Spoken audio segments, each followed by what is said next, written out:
من تواضع للہ رفعہ اللہ.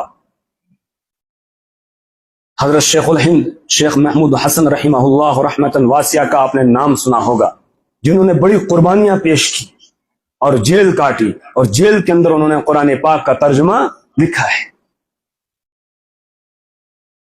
جب ان کی شہرت ہو گئی، دیوبند میں رہتے تھے، تو دہلی میں ایک مدرسہ امینیہ، اس کے محتمم صاحب ہیں حضرت مولانا معین الدین اجمیری رحمہ اللہ.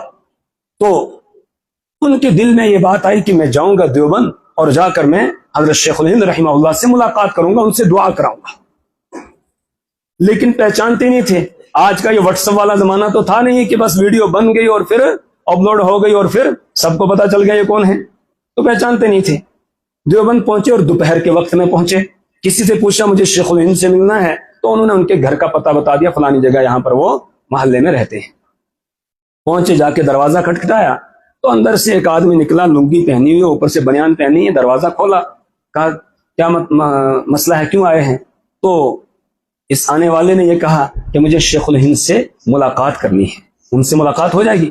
تو انہوں نے کہا ہاں بالکل ملاقات ہو جائے گی، آپ تشریف لائیے. ان کو بٹھایا ایک کمرے میں اور پانی لا کر دیا، پانی پی لیا انہوں نے. اس کے بعد جو ہے پنکھا لے کر، اور اس کو گرمی کا موسم تھا، پنکھا لیا اور اس وقت ہاتھ سے وہ پنکھا جھولتے تھے، پنکھا جھولنے لگے. کچھ دیر ہوئی تو یہ آنے والا مہمان کہہ رہا ہے آپ نے شیخ الہند کو اطلاع دے دی ہمارے آنے کی؟ تو انہوں نے کہا ان کو خبر ہو گئی ہے، اور یہ پنکھا جھولتے رہے. تھوڑی دیر ہوئی تو کہا ابھی تک آئے نہیں، آپ نے بتایا، میرا وقت تو نہیں ضائع کر رہے ہیں، آپ جائیں، جا کر بتائیں، شیخ الہند کو بتائیں کہ میں ملاقات کے لیے آیا ہوں.